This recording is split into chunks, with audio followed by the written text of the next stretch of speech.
এন্ডোস্কোপির মাধ্যমে কিভাবে পাথর ভাঙা হয় এ বিষয়ে আসলে অনেকেরই আগ্রহ থাকে, সেজন্য ভিডিওটি দেওয়া। তো ভিডিওটি দেখছেন আপনারা, একটি পাথর কিভাবে ভাঙা হচ্ছে। এই যে এটি হচ্ছে প্রস্রাবের থলির ভিতরে একটি পাথর।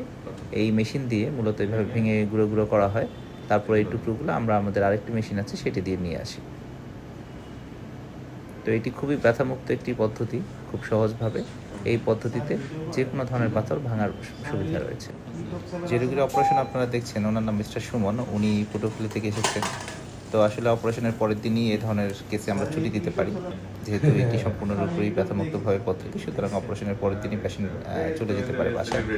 এবং আসলে মূলত আমরা আগে যখন কেটে অপারেশন করতাম তখন এই ধরনের একটি অপারেশনের জন্য অন্তত 3 থেকে 5 দিন হাসপাতালে ভর্তি থাকা লাগতো।